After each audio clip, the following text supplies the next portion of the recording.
Just to say, we're going to be doing things a little bit differently this morning, which is that I'm now recording the sermon, which is going to be published separately elsewhere. And after our service, Julia and I are going to have a Q&A session on the sermon, so Julia can ask questions. And we're going to publish that on Facebook, and that'll be something that you can join in with and maybe raise your own questions, which I will pick up later and maybe come back at you with if there's things about the sermon that are unclear. Also, during the talk, I'm going to pause, mainly because people keep wanting to come into the room, but I'm going to pause and just ask a question. And we can either answer by unmuting ourselves, which might be a bit cacophonic, or just by posting in the chat box. It's up to you, but you'll see as we go along. So, lots of things have changed over the last year, and we were all talking about we were looking forward to 2021. But of course, the one thing that didn't happen in 2021 was the January sales.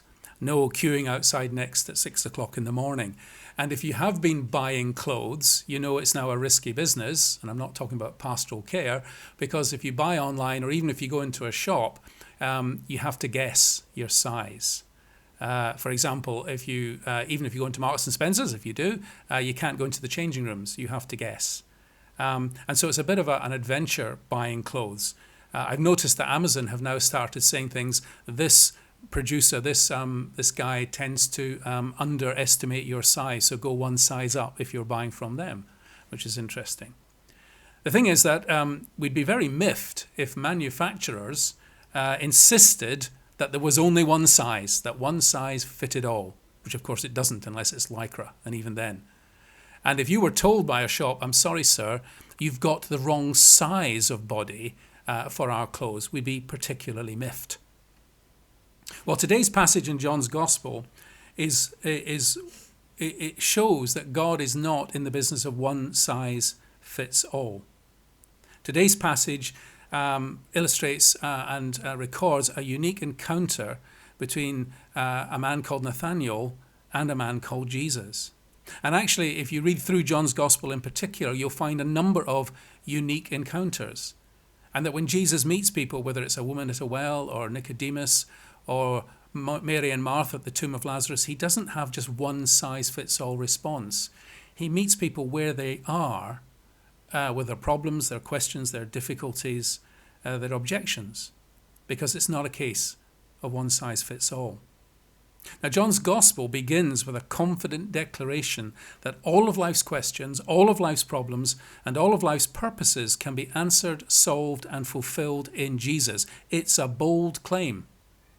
And the prologue offers the invitation and the challenge to everybody to put their faith in Jesus and to discover these truths for themselves. But as John's Gospel unfolds, we find that prologue is put into practice in particular ways, depending on the particular people. So first up is Nathanael. But before we get to him, we need to note the role played by Philip in this story.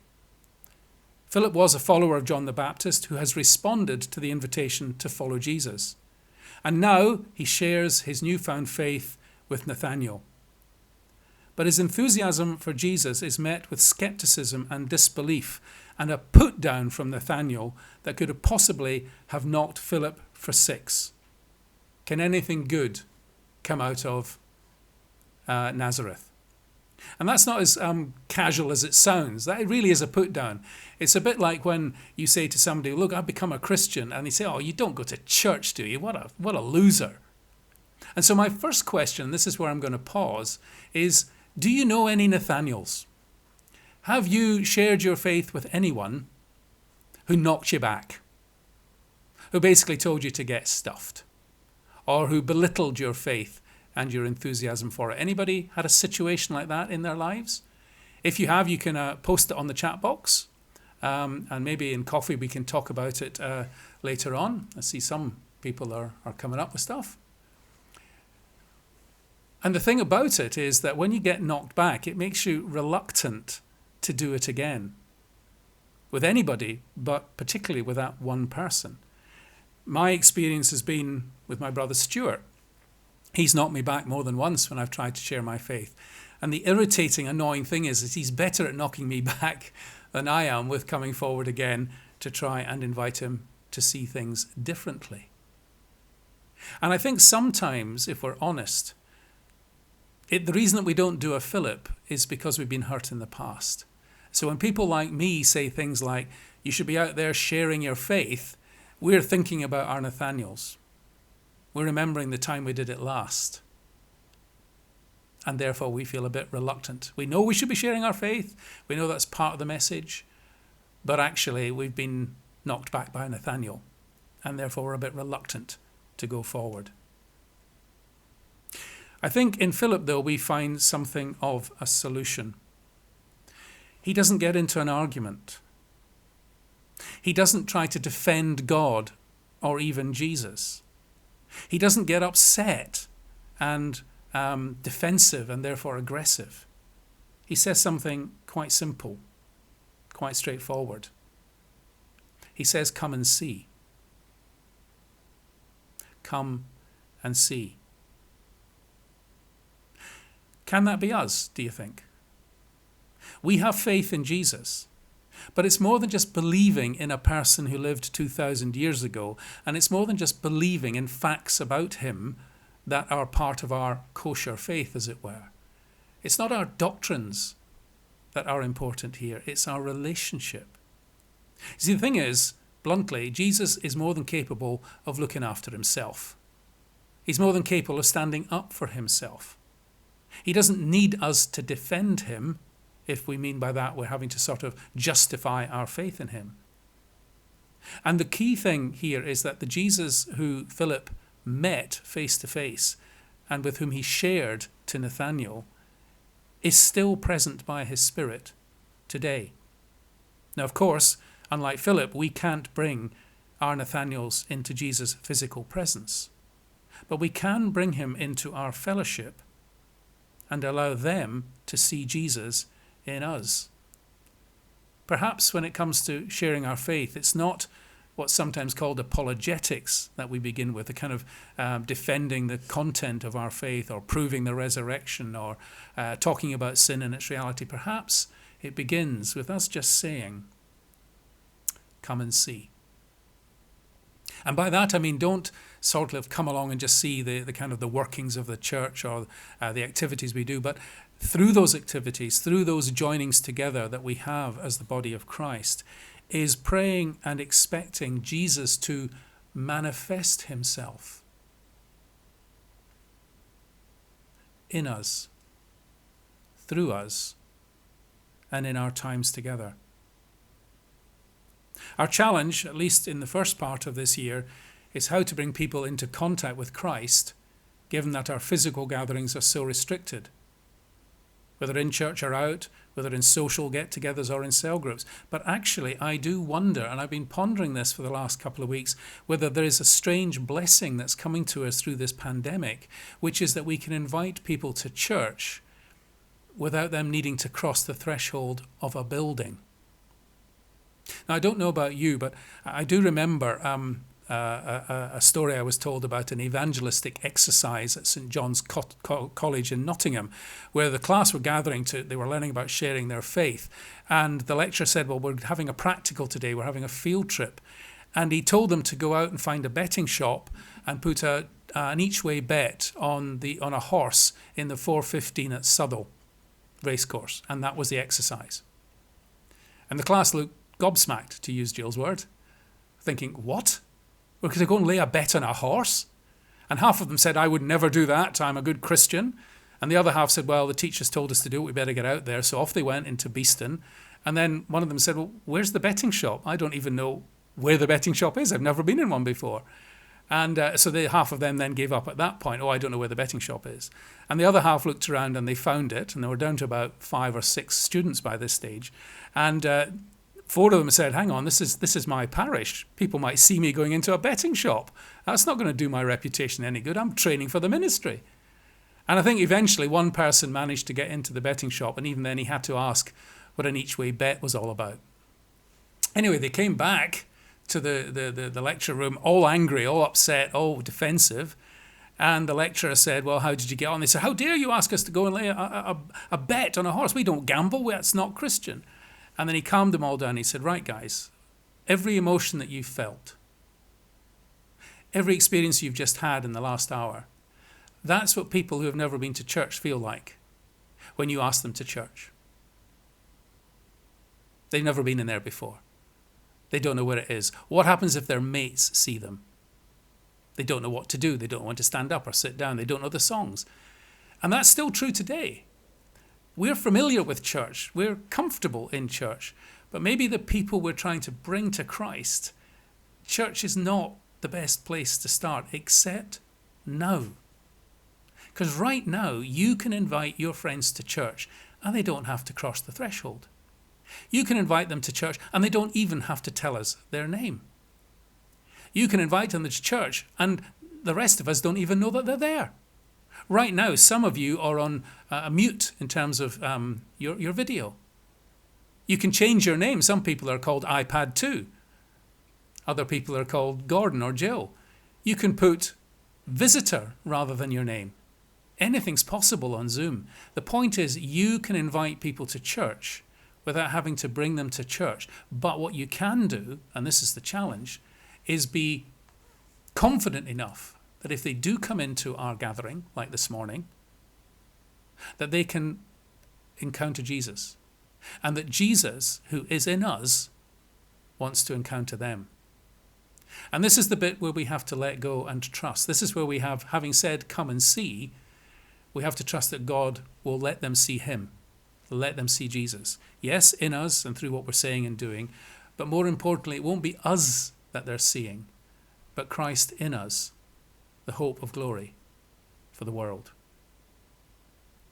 And I do believe that God is lining up his church to be online with outreach, to bring into our online meetings the people who might never darken the door. And when we come to see Nathanael's encounter with Jesus, when Philip's kind of backed out of the story, Jesus says, I saw you under the tree. And Nathanael goes, wow, this is amazing. You must be the Son of God. And we're suddenly thinking, how come just this kind of, I saw you under a tree, has moved from, can nothing good come out of Nazareth, to you are the Son of God? It's not because of a vision, a sight of Nathanael under the tree. It's a sight of Nathanael under the tree and what Nathanael was thinking about. What was going on in Nathanael's head. What was going on in the inside, not just the outside. Jesus doesn't mean he merely saw him in the seeing sense. He's telling Nathanael that whatever was going on inside Nathanael when he was under that fig tree, he, Jesus, knows all about it and is in fact the one who makes sense of it. We don't know what was going on in Nathanael, but whatever it was, his discovery that Jesus knows all about it turns him around and changes him utterly. And this is the exciting thing about evangelism today. We don't need to know what's going on inside our friends. We may have an inkling because we know them well, but Jesus knows utterly. And we have a prayer, don't we, that we often use in church. May Jesus meet you at the point of your deepest need. Well, that's exactly what Jesus can do. And he doesn't actually need us to do it. He may bring us in alongside, to take the journey on.